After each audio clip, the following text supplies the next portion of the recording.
world has changed. America has changed.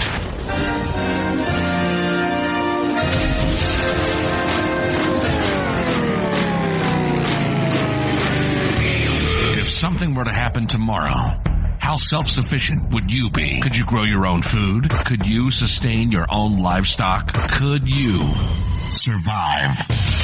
This is the We Grow Our Show with Nick and Don. Nick and Don talk about everything from politics to planting. They cover techniques, methods, and tips on how to not only survive, but thrive. Visit the website at WeGrowOurs.com. Lock and load. This is the We Grow Our Show. Get your grow on. Welcome back to the We Grow Our Show. We got a big old pile of steamy awesomeness for you. Love it. Get your pitchfork. The topic of today's show is composting. And before we get into the thick of it, let me tell you about some crap going down in northern area. Oh, you are full of it today. Yeah. Wow. Full of fun. Some crap going down in Northern California. I am a big fan of Whole Foods. They're awesome. As am I. I like Whole Foods. And I'm a big fan of rabbit because it's delicious and I grow a lot of them. Yummy. Whole Foods started carrying rabbit in Northern California, so round of applause to them. Or drum roll, whatever. I got drum roll. It's cool. Anyway, so in Northern California, they've got all these Whole Foods people that have rabbit there, and everybody's excited until the Rabbit House Society got involved. And was that the name of it, the Rabbit House Society? Well, that's one of my nemesis. So I'm going to name them by name. Have they bothered you before? Yes. Oh, cool. They've got some real bleepity bleeps that have given me death threats and hopes that my children that are unborn die and that somebody eats them. You gotta love they're that attitude, kidnapped right? and caged. You're evil for eating bunnies because they're so cute and fluffy. I'm going to kill your kids. Yeah. I mean, that makes a lot of sense. I'm going to kill you for killing animals. Well, guess what? You know, the reason I got into raising animals is I know that I'm omnivorous and I don't like the way animals are raised. So can it, all right? You're not going to stop me from being a meat eater. Right. On that note, not everybody wants to raise rabbits. I understand it's not for everyone. That being said, everybody should try and eat rabbit because it's the healthiest meat out there. Yeah, For if you're me, going to that's eat what I meat, say. it's one of the healthiest meats you can eat. Exactly. I'm going to sound like a salesman here, but it's a salesman for Whole Foods because I'm not going to sell you rabbit meat. I don't sell rabbit meat. I Right. sell live rabbits and your ability to raise your own food. If you want processed meat, go to AJ's Fine Foods here in Arizona. They've got rabbit meat. I don't think that the Whole Foods has rabbit here in Arizona yet. I've talked to at least 4 of them to tell them that they should. But anyway, so these guys are coming under fire. And somebody commented on it on Facebook saying that, you know, Whole Foods had like a 4.5 out of 5-star rating a week and a half ago. Well, now they're down to a 2.83, and all of the brand new ones are single-star ratings with, I can't believe you sell rabbits, and they're coming from all over the country. So it's not actual people that go into the store and legitimately say, oh, I was disgusted by the rabbits. It's these a-holes from all over the states doing it. Right. So if I sound a little bit pissed off right now, I freaking am. Yeah, so go to, what are they doing, Yelp? They're on Facebook, and you can say that you were there. Yeah. And I don't know, they might have shut down the review capability now because they were just getting bombarded. But go there and comment on these guys and tell them that they're retarded.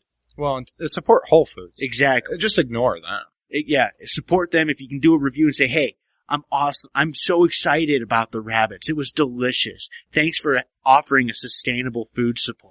Yeah. Because that's what it is. And you talk to anybody that works at Whole Foods, they're going to tell you, hey, we're trying to do local and sustainable. If that's your goal, then rabbits better be your product. Yeah, absolutely. So, now that I'm all freaking fired up and ready to blow through a door, let's have Mark on. And talk about some Stevie Poo. There you go. Always with the poo. What will you do when your stored supplies run out? Are you prepared? Hostile Hair provides equipment and education you need to control your own infinite food supply. We have live food storage systems, rabbits, quail, and other urban livestock for any situation and strategy. Don't be limited by what's on the shelves. Get started with an infinite food source today. Get prepped, stay fed with Hostile Hair. Call 480-331-3761 or visit hostilehair.com. All right, welcome back to the We Grow Our Show. We've got a very special guest with us this day. We have Mark with 15,000 Farmers. How you Thanks, doing? guys. Thanks for having me. Doing great. Doing great. You got a little rocky there. I'm not exactly smooth. This isn't. I'm not good with the words. So, but that's all right. When it comes to learning how to work in the dirt, sometimes to be real articulate's not real helpful. Yeah, we can tell you're not really good with the words. Oh man! Sometimes I wish I was the one that did the editing, but Mark, we'll let it slide. I will tell you that Nick is into poop, and he likes rabbit poop. He might not be good with words, but he's good with rabbit poop, and I think I've used rabbit poop for composting, and that's what you're going to help us with today is composting. So, tell me about how you got started in composting, and then we'll kind of move on from there.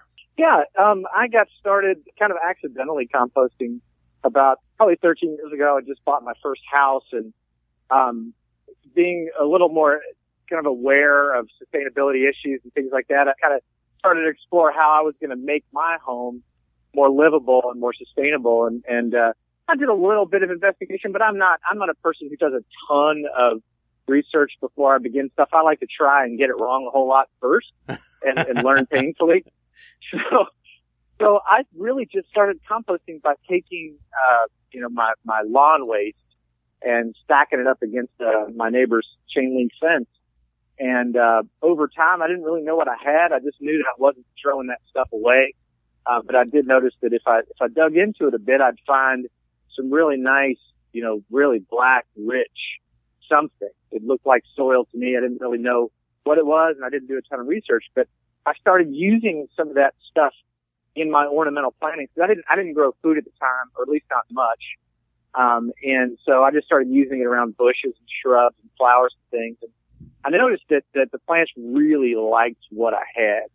And then, I'll try to make this a short story instead of a long one, but, by about 2008, I started getting involved with an organization that Gary, Heine founded here in Louisville. There was a sustainability concern called Breaking New Grounds. And what Gary was doing at the time is he was taking tons and tons of coffee waste from his coffee shops, and he was trying to figure out a way to keep that stuff out of the landfill, because as we all know, there's no more away, right? When people say, I'm going to throw something away, well, away doesn't exist anymore. And so Gary away wanted is to knocking solve, at the door now. Right. Well, yeah, away is just full of shit now. Pardon my language. But, so Gary started this organization here in town, and he wanted to compost his coffee grounds, and he wanted to join some other organizations locally and compost some of their waste too. So, Brown Forman, which you may not have heard of, is a large, liquor, distributor and manufacturer here in Louisville, one of the biggest in the world. And, they started, partnering with Gary to compost their spent brewery grains and then we found some local food, suppliers who wanted to compost their stuff too. So we started composting, on a small plot of ground, and then we found another one, in downtown Louisville and built a small urban farm there. We had a hoop house and we were, making, vermicompost from the waste. It was a really nice operation. So I got involved with that and had the great fortune of being invited to go up to Milwaukee and study for a weekend with Will Allen. And that just, I'm telling you, it blew my mind and, opened up,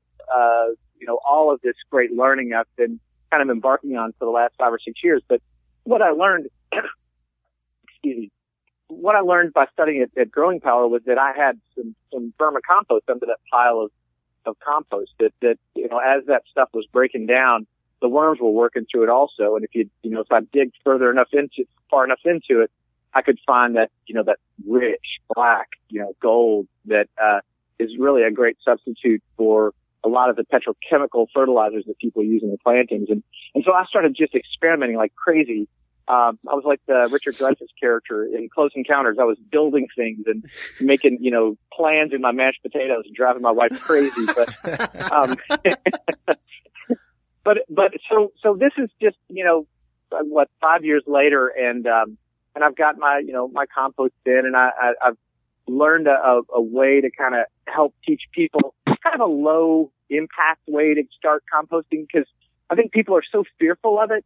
And so I've figured out a way to introduce it to people that makes it, easier to digest right away. No pun intended. And also it makes it kind of less scary, because for some reason, I'm not sure why, people are really scared of compost, Well, I know when I got started, I was, thinking about, we should do a compost pile, but we've got to put it way far away from the house because it's going to smell and it's going to be this big bug attractant. And as I got into learning about compost, it really isn't that. In fact, I've seen a lot of them where you do it right in the kitchen, under the kitchen sink, you can compost, and you're not attracting bugs. You have no smell. So, tell us what you've learned with this and how you compost. Sure. So one thing that, in the years that I've been teaching little workshops and talking to people about their compost, I've learned that there's three primary things that people are most concerned about when they get started. The first thing is, aside from not wanting to fail at something, I think we live in a society today where people would rather not try something than fail at it. And that's the biggest thing to overcome, is to kind of teach people that, you are going to make mistakes, but it's not terminal. Your pile might stink for a little while, but there's a way to fix it, or it might get too wet for a little while. There's a way to fix it. So after you overcome that initial reticence to do it because of the fear of failure, you find that most people are concerned about three things that can be easily overcome as well. The first is the stench, right? So to your point, you were saying I got to keep it far away from the house. Well, you really don't have to, because you can control the stench by getting your ratios right. And I can talk about what those look like in just a minute.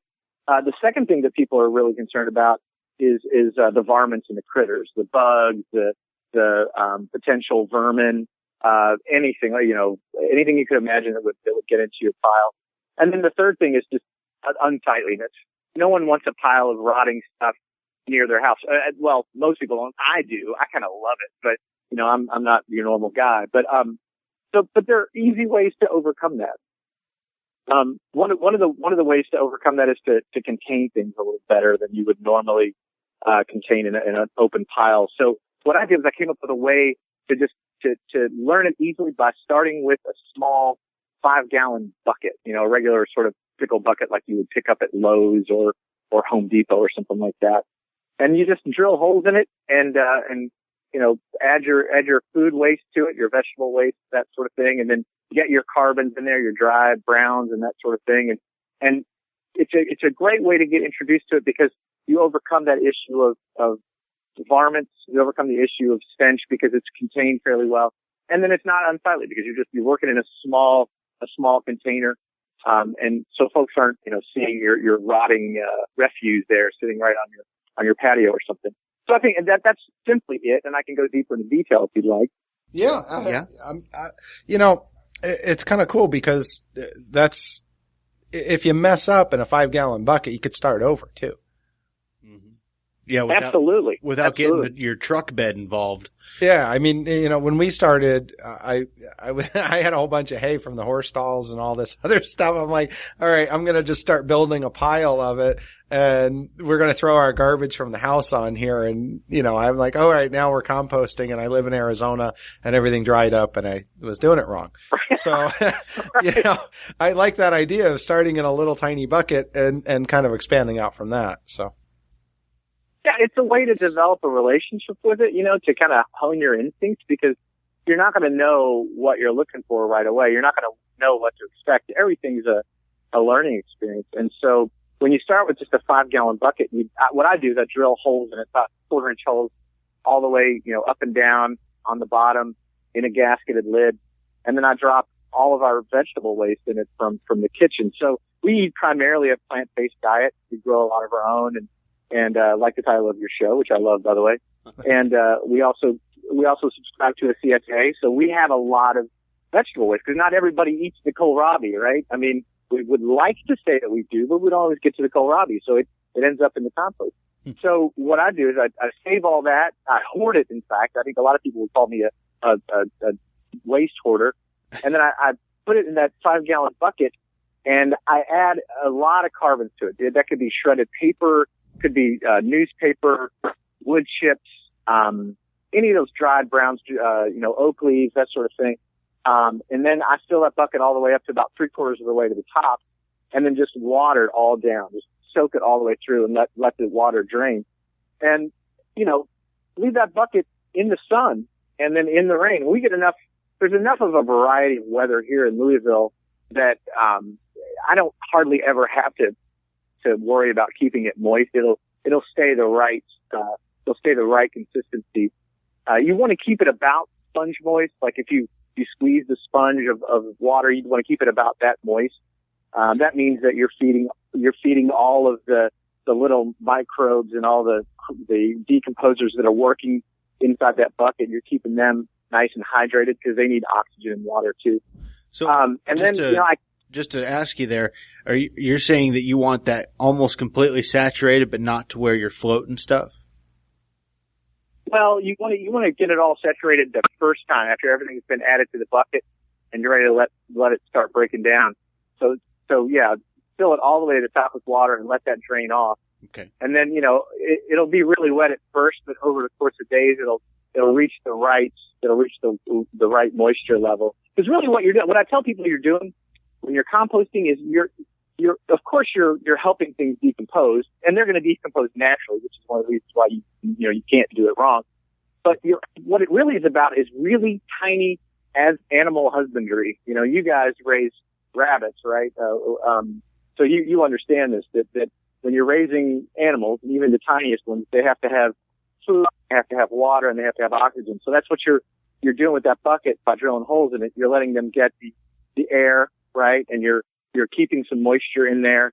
And the food is, of course, the breaking down material that you've added to the bucket. So it's a pretty, if you think of it, go ahead. I like that analogy where everything needs to breathe, everything needs to eat, and everything needs to drink.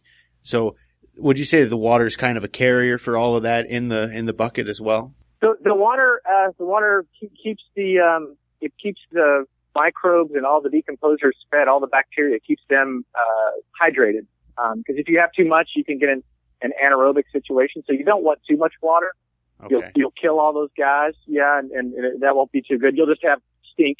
But the reason I'm asking so much is our seasons here are hot and hotter.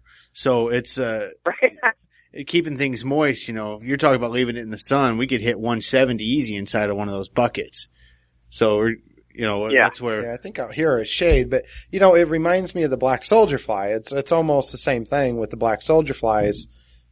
As far as I'm guessing you want to keep it out here. It would be in the shade. So, you don't want to get too hot or direct sun because the water is going to go away. You want to keep it moist, like a damp sponge that doesn't quite drip when you wring it out and keep everything kind of, it sounds just like doing black soldier flies.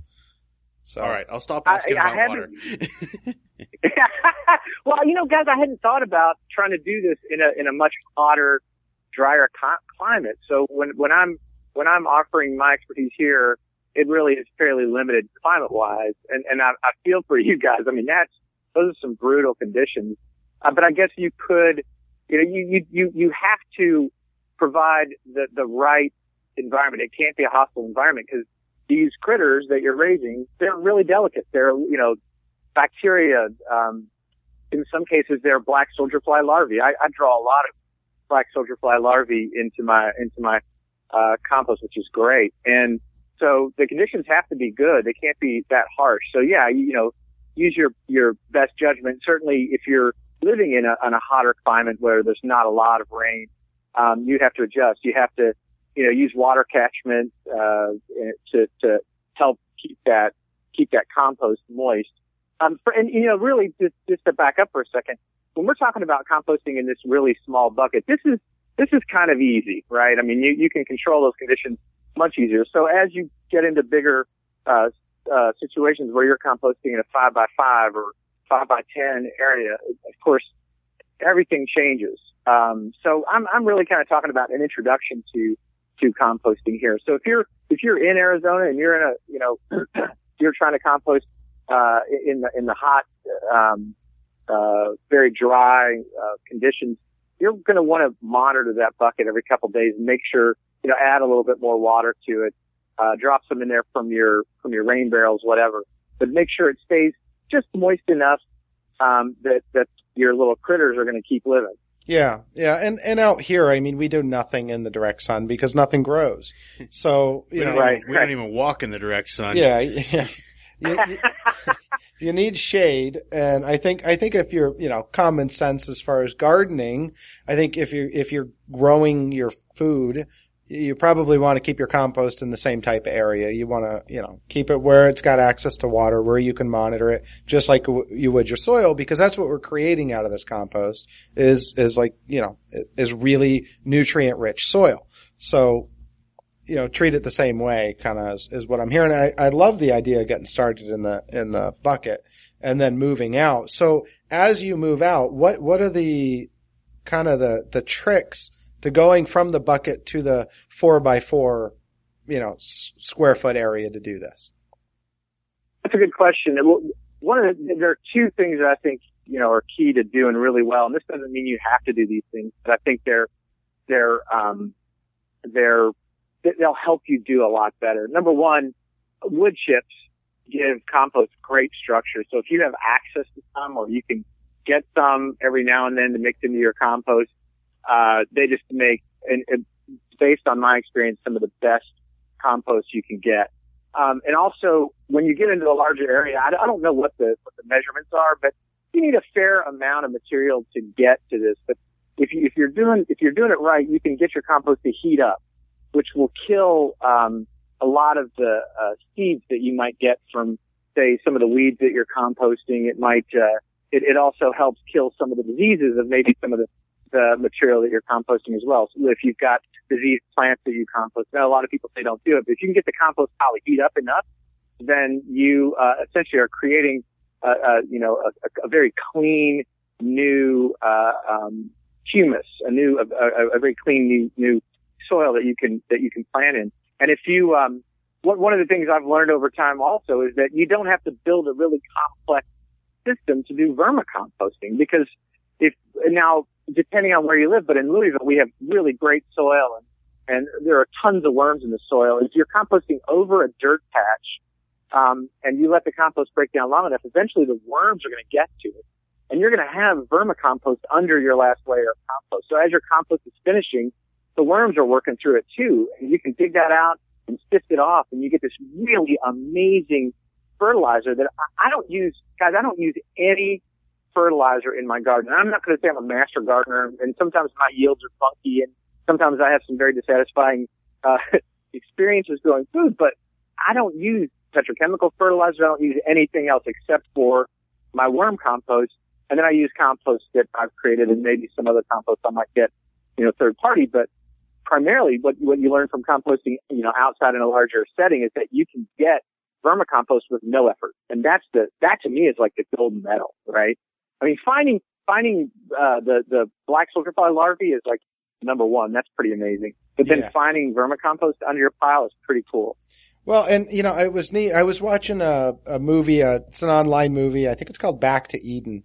The other day, I don't know if you've had a chance to see it, but it's pretty phenomenal and very religious based actually. But the gentleman goes through what he's doing with the wood chips and collecting wood chips from the area that the municipalities are going around and trimming the trees, and so he's just getting them to dump them on his lot. And what he's finding is every time he adds that layer, he has to add less and less. The nutrients get higher and higher, and he doesn't have the runoff like you do when you're using the chemical fertilizers, because you're only depleting the soil. In composting, when you keep adding this, every layer you're adding, and it's like a sponge that just soaks up the water when it rains, so you're watering the garden a lot less too. So, we talk about just starting in a 5-gallon bucket, but the reality is that's a first layer, and you just kind of keep adding. Even if you just did 5-gallon buckets, you just keep adding and adding and adding, pretty soon you're going to have a pretty good sized garden, and that soil gets healthier and healthier. And with every crop you're raising, you can get it even healthier beyond that. So kind of neat stuff. It really is. I think the notion of composting the bucket is just a way to get you comfortable with doing it and learning it and knowing that it isn't hard. It's not rocket science. It's a kind of science that I'm not familiar with entirely, but it's science and it's easy. I mean, it's really awesome. What I've learned in doing it is that, and along with the growing your own food, along with, trying to live more sustainably, is that it's another way that you're taking back control of taking responsibility for the things that you consume in the world. We've ceded so much of our responsibility to, companies and organizations. We no longer have a relationship with our consumption or our waste. We eat it and process it, and then we throw it away and hope it goes somewhere we'll never see again. Well, it's making us sick. And to me, the experience of composting is getting us back to this whole notion of it's a cycle, y'all. There's no composition without decomposition. This is what we're in for. The decomposition is where we're all headed, frankly, and it's good. It's good. There's a bleak outlook on life. Well, son, you're going to die and you're going to decompose and you're coming back as tomatoes. Right. You should rehearse a little bit, right? Let's get it right. Let's make some other things decompose. I love it. That's like, it sort of demystifies it though, right? Doesn't it? Like when you start to do this, when you start to work inside the cycles of the season, there's no more mystery anymore. When tomatoes are available. When blueberries are available. You get excited about the first BLT of the summer because that's a real experience. It doesn't taste like water. Your first BLT in February is awful because it just tastes like water and smokiness or whatever, but when you pull a tomato off the vine in late June, man, and you slather it with mayonnaise and you throw some really delicious, locally, sustainably raised, pork on that flat, it's just amazing. But until you grow and this food yourself and understand the rhythm of the cycle of the area that you live, you can't have that experience. Man, I don't know if you're trying to sell BLTs, but I'm about ready to leave this podcast and go give me something to eat. Oh. So yeah, I'm with you, man. Our problem in society, here we go, soapbox ready. People don't know where food comes from. They just expect to, they see it on the TV, they order it from the phone and it shows up at their door. That's the extreme, order a pizza, but that's now Amazon is doing it now. There you go. Well, and so you look at it, as Americans, we're no longer so much afraid of death. We're afraid of inconvenience. And I say we as a general blanket sweep of America, but that's the reality is people, it's somebody else's responsibility. Oh, I put all of my garbage in this trash can and somebody takes it somewhere and they do what they want with it. But right. My motivation is I'm kind of a cheap SOB. I see that as money leaving my property. Every time I throw something away, that's money leaving in some form.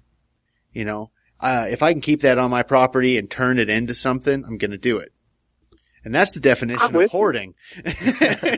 You're right. And that's exactly it. I don't let anything escape nothing goes into my garbage can that will break down. And my kids know it now too. That's interesting. Like they have a relationship with it now too. They know what's compostable. I don't have to tell them where it goes. When they're when they're cleaning off the plates at night after dinner and I've got my compost jar on the table, they know what goes in there and they know what, and it's everything really, frankly, because we don't really have much waste after dinner. But they know everything that goes in the compost jar and what would have to go in the garbage if it's plastic or whatever else. And that's a great thing too. That makes you feel like, at least your children have an opportunity to have the same kind of relationship with their consumption, to take responsibility for the things that they're bringing into their lives, and not just, giving someone else the responsibility to get rid of it. It's just, it's crazy. It's making us sick. Exactly. Exactly. And what's cool is you have grabbed a hold of an opportunity to teach your kids biology, and it's not coming from a textbook from some guy that's never had his hands in it in a classroom that he went to school to teach. So he went to school to stay in school. You're out there in the backyard. Your kids are going to be much better off, I think, than somebody that's nothing but book smart. That's the real deal. Man.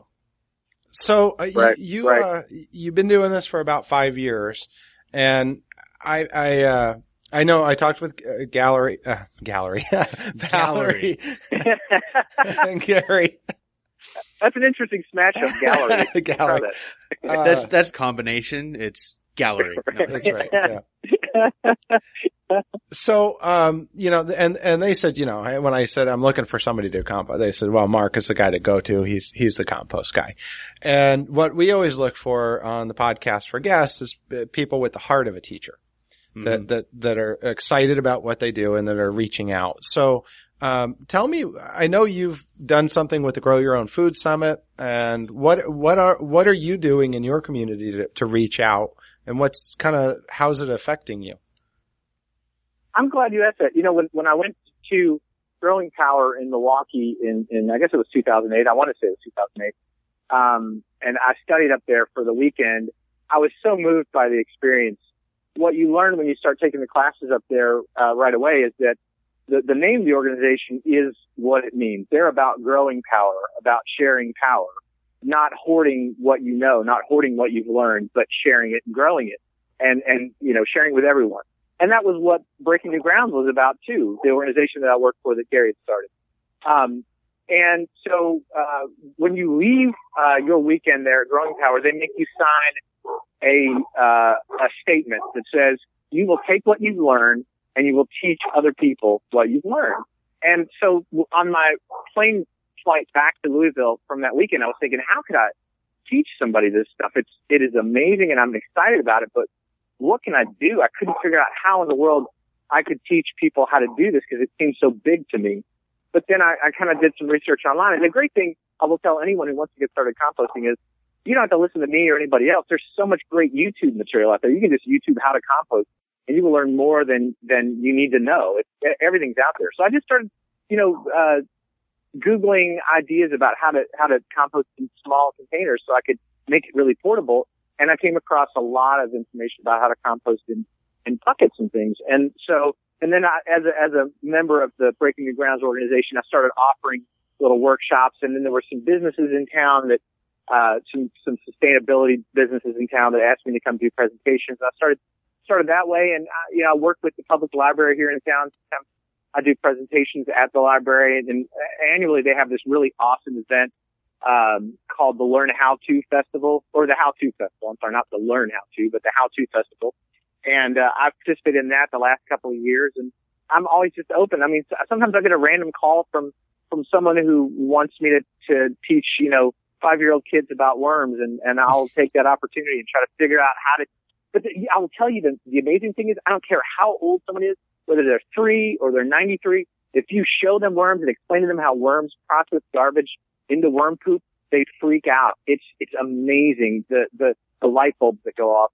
Because I think it's such a message of hope, right? Like we're inundated with all these messages about how there is so much waste and it's not going away, and it makes us all feel pretty hopeless. But when you take this mighty little worm and you show people how much they can process and what they produce and how healthy and wonderful it is for the land, it sparks a lot of imagination. And I love teaching it because it has that effect on people. It's magic. It is alchemy. It's amazing stuff. Yeah, I really like it too. What's funny is we've got, I'm going to go ahead and say it, but the guys that are right on the edge of environmentalism and completely go greening, they're yelling about how awful it is for us to use stuff, and we're filling up landfills, but they're not presenting a solution. I think that this is the solution. It's like, all right, get off the soapbox, buddy. Come here. Help me feed these worms, Well, exactly. Yeah. And Will Allen is just, I'm so glad you brought that up too, because I love Growing Power. In fact, if you know Will, call him up, tell him he's got to come on the show because, I mean, I watch what he does, and we've talked to a lot of people who said the same thing. Because of Will Allen, now I'm out there teaching. And I mean, you know, what an idol to have, you know, and I look up to him and, you know, I said, okay, we're taking what Will Allen is doing, what Joel Salton is doing, and we're trying to do it on a small local scale and teach people how to do it in their backyards. So when you talk about composting in a 5-gallon bucket, light bulbs are going off. It's like, that's perfect for what we teach and what we want to do. I need a bigger bucket. Yeah. I was producing about 400 pounds of manure a day with my rabbit operation. So I had anaerobic digestion going on purpose because I was trying to harvest the methane. But Right. it was just such I'm looking at this, it's like, look at all the money that's right here. I mean, you've got, and if you think of it as a capitalist, it's like, oh my gosh, look at this. Like, people paid $10 a bag for this. Yeah. You dump in a $5 bag of feed and you pull out a $10 bag of poo. It's perfect. Right. And you hardly have to do any. I mean, I will say it's not that it's easy work because you can make it as hard as you want it. The more involved you get with your compost, the better it's going to turn out. So you can get really intense with it and turn it a whole lot. And, you know, I tell people it's like, you know, maintaining a fire. You want to make sure that all the edges of the wood are burning, right? So you got to turn it and stay active with it. But if you don't want to, it's still going to break down. It's the job of that stuff to break down and provide energy to other things, to plants and to us. Just get bigger worms, right? Right. Exactly. Night crawlers. Night crawlers. Yeah. Well, I don't know. Absolutely. We were at one of the survival shows and somebody was doing vermiculture out there. They're selling worms, and worms out here go for $25 a quarter pound. Just so you know. Oh, wow. I mean, that's, Yeah.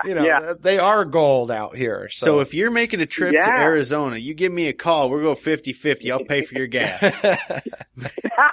We'll load up a truck. Well, you know, I will say one of the cool things, and you're bringing this up, and it makes me proud to be kind of, you know, where I'm from and learning the rhythms of this place.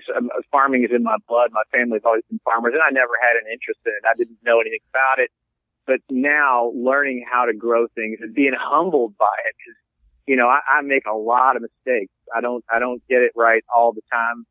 For the last few years, I've had some head scratching problems with my tomatoes that frustrate me beyond the beyond. But it's made me really humble, and it's made me really, really proud to sort of be a steward of whatever little tiny postage stamp of land I have, because it points me, or at least it honors that tradition. I think that a lot of us around here grew up with. A lot of us are the product of farming families for generations, and this is great land. It's tremendous land down here. It's full of earthworms. It's very fertile. It's wonderful stuff. And composting is about making sure you're returning that fertility to the land. It's like paying it back. You know, it's feeding us, and we're treating it well, and we're paying it back. So I'm really happy about that for sure.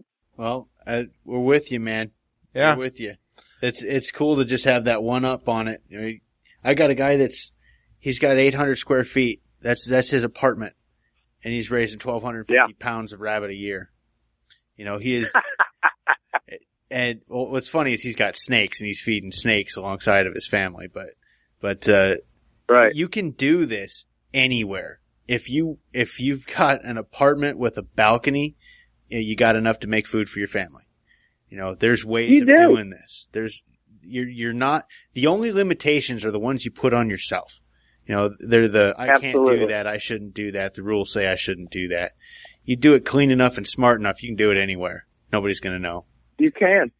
Yeah. Will Allen, you know, studying up with Growing Power, they grow a lot of microgreens in hanging baskets. If you've got a terrace where you can hang baskets, you can grow greens that you can pull out of the pot every night for dinner, and nothing tastes better than your own homegrown food right out there out your back door. Nothing tastes better than that. Yeah. Phenomenal stuff. I totally agree with you. I got into aquaponics and, you know, started growing in my kitchen.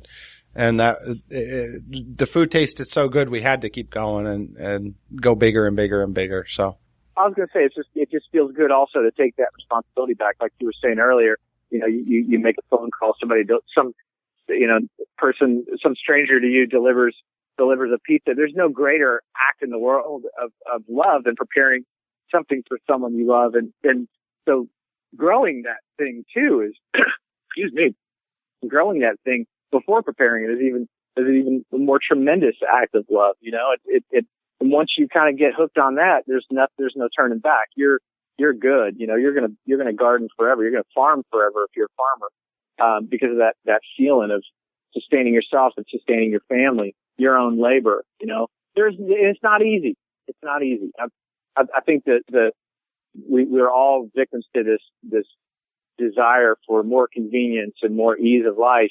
And what I have found is that this work is hard, but that is rewarding too, finally, right? You know, it's the ease and comfort, are great, but they're a big lie as well. You know, you can't just live your life like that. You do have to put the work in and enjoy the work. And that's when, you know, you're pulling in the food. It's hot outside. You're sweating. You're weeding. You're actually, for me, you're fending off tons of rabbits, trying to keep them from eating your crops. Which, by the way, I will tell you, I have raised probably, 12,000 pounds of rabbit in the last 3 years. You just never harvested any choice them. of my own. Never. They're like pets now. I walk out in the backyard. They're like, "Hey, what's up, pal? I'm gonna eat a pea. You cool with that?" It's awful. Oh man. That was not a good segue into, hey, did you hear Whole Foods started carrying rabbit meat? I am all for it. If someone will come through my neighborhood, I would invite you here in Louisville to come to my neighborhood and harvest all these rabbits for me, man. It would make my life so much easier. Let me tell you. Those rabbits don't taste quite as good as the ones that are raised in. Well, in Louisville though, they're eating good. They're eating his garden. So yeah, that's true. They're going to taste a little better. But since they're running for their lives all the time, they're going to have dark meat. You know, these guys are living on straight peas and beet greens, and I'm sure they taste great. I'll tell you, all you got to do is trap one, and nobody's going to know about it. So I got to ask you, what was the motivation to throw a big old pile of compost next to your neighbor's fence? That I forgot to ask you when you said it, but you said the first thing you did was threw this big old pile of grass right next to your neighbor's fence and just chain link at that. Yeah. I'm thinking, man, was that the shot across the bow, or what happened there? I have a great neighbor, but we live kind of we live in an urban area, and my neighbor is actually a car lot, and he's on one of the main thoroughfares in the city, and I'm just literally like right one of the first houses on my street. And so he's always been a great neighbor. I've bought 2 cars from him, in fact. I really like the guy. But, we live right there in that tension between residential and commercial space. So we disagree on things sometimes, and we find our way through our relationship as neighbors. And sometimes it's a struggle and sometimes it's easy. And he's been great. I don't fault the guy at all.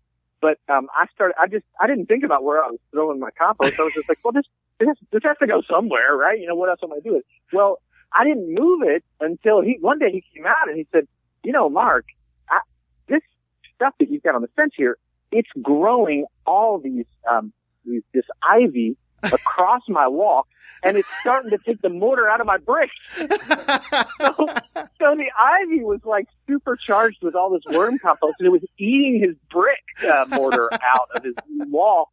He's like, "You gotta move that, please move that." So it was biological warfare, the slow kind.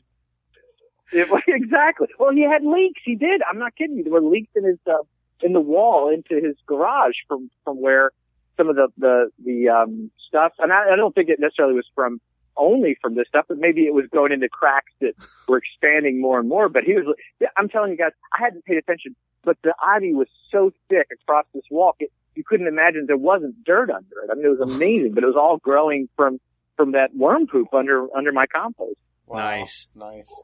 Well, Mark, thank you so much for coming on to the show. I had a blast. We're going to have you on again. Oh, yeah. You teach us some more stuff about Anytime. Stuff. Anytime, man. It was great to talk to you guys. Thanks so much for the info. Well, thank you, Mark. That was entertaining, fun.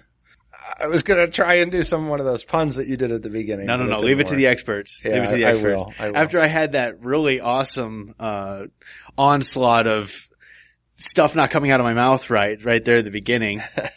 I'm not exactly a wordsmith. I've got my moments though. Mark, he's a good interviewer. He's an interviewee. So guys like that, he's just down to earth. He's willing to turn a pitchfork over with you. It's cool. Yeah. I'm really excited to hear him on the summit.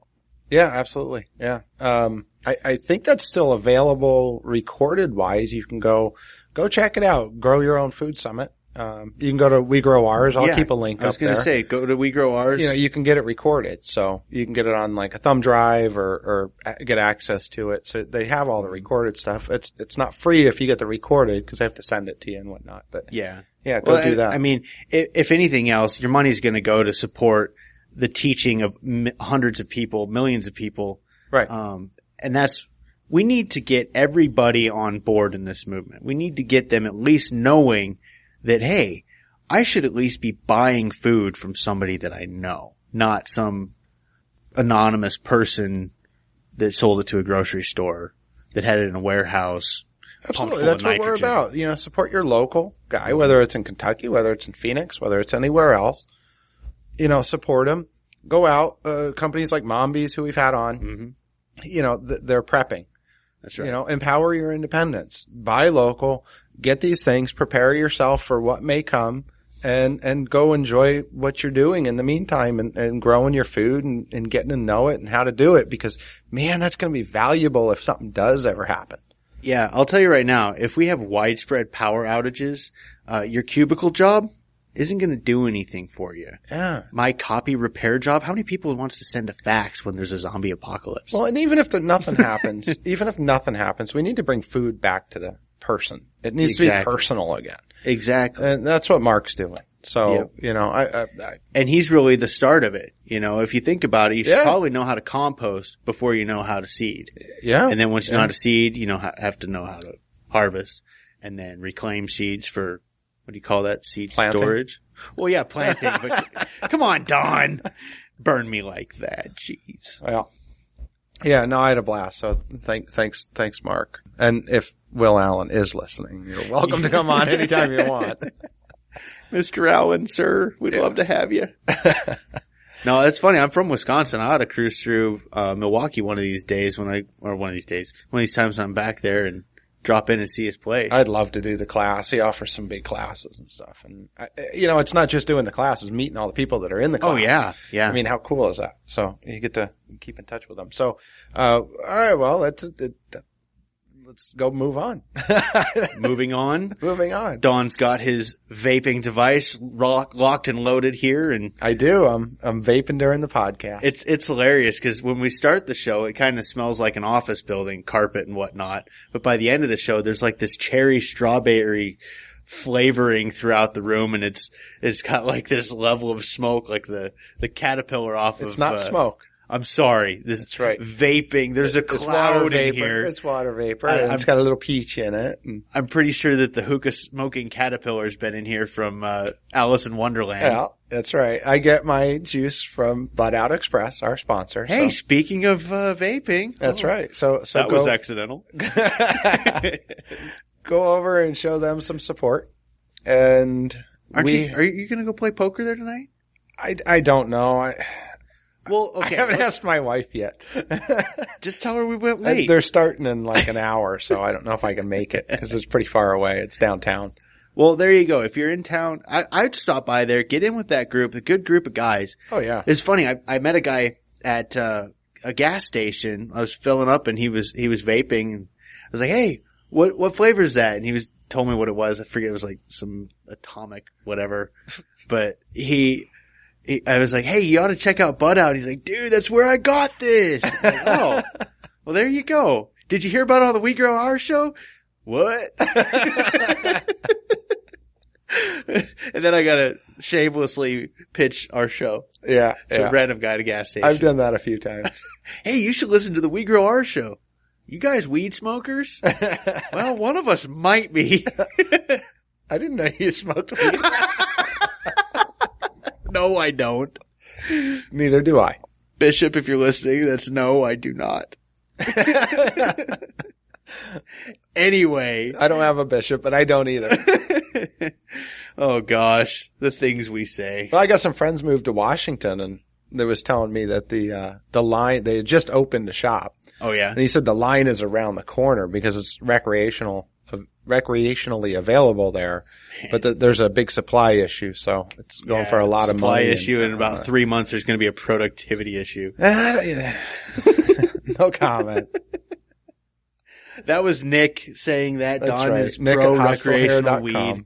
No, I'm pro. Leave me the hell alone. Okay. Okay. How's that? I'll give you that. I think alcohol's legal. Weed should be legal too. So I'm not, but I don't partake in either. Yeah, me neither. I have a beer every once in a while. And apparently a joint. No, that's joints. We need to get Don piss test over here. See if he's got the right questions on the whiz quiz. If my boss is listening. No, I think he takes it too. Nice. No, he does not. I'm gonna have to edit all this out now. He looks like he's a nice conservative businessman, but I bet he unwinds. No. He burns one. No. All right. On that note, check us out. Yeah, and we have more to go. We have more to go? Yeah, remember. Without further August ado. 23rd? Oh gosh, yes. Oh, gosh, yes. I'm saying oh gosh, yes, because I forgot, but it's going to be awesome. We're going to Gompers. We're going to get our Gomp on. I got to know, how did the name come up? Gompers. I don't know. They've been around for like 70 years. Seriously. Huh. Like a long time. I have no idea how it came up. Wow. I will have to ask. But Yes, that's the task. Next week we need to know. Yeah. So, August 23rd, 3 p.m., Saturday. Mm-hmm. Go onto our Facebook page, go to our website, get your tickets so we can keep a count. We don't have a whole lot of, we've got enough seats, hopefully, for everybody, but we might need to squeeze some in. It is limited. So get in there, get on it, get registered. It's a free event. We're working on raffles now. I didn't even tell you that.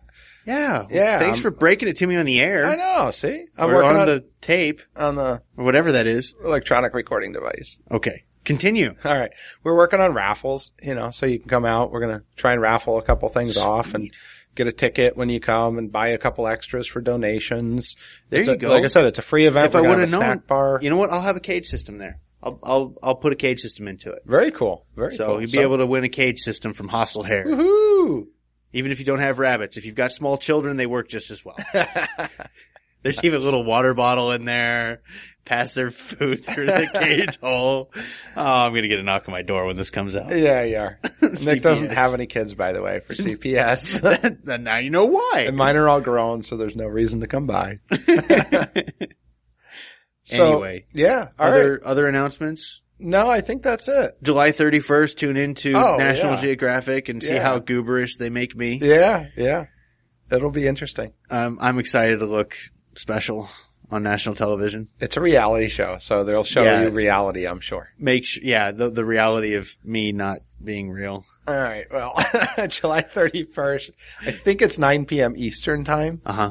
So whatever. 6 or 7 here, something like that. Yeah. I'm never up on it. So somewhere between 6 and 9 on July 31st, go to the channel and watch and, hit your TiVo or record button on your DVR and take a look. You get to see Nick out there running around with fire and poop. Man, I just got this image. Anyway, on that note, can we close it down now? Yeah. I feel embarrassed. Facebook.com/WeGrowOurs, Twitter.com/WeGrowOurs, and Facebook, I said, what am I missing? I'm missing the website. Something. Oh, YouTube. We're on YouTube. I still don't know the channel name. We're on YouTube now. Just put a link up. Nobody knows the names. I know. Do you search by channel on YouTube or by I have no idea. incident? You put when We Grow Ours, it'll pop. I don't know stuff about stuff. So, and we're also, I don't have it up, but if anybody's interested in donating to Gompers, let us know. I'll send you our PayPal address. And you can, put a note in there that it's not for us, it's for Gompers. And if you're not in the area, feel free to send them some. It's to Save the Garden program over there. So without further ado, goodbye.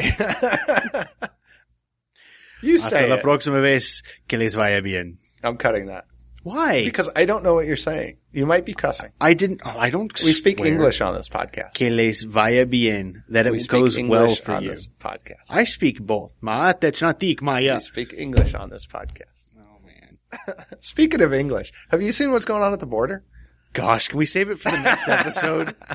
You really don't want to get me fired We don't up. want to touch that on this show. No, there's a problem there that needs to be fixed. Yeah, let's even leave go it there. at that. All right, so say goodbye. Bye, everybody. I love you. Say it again so I can cut that. I'm not going to leave that on there. Have a good week, everybody. We'll catch you next.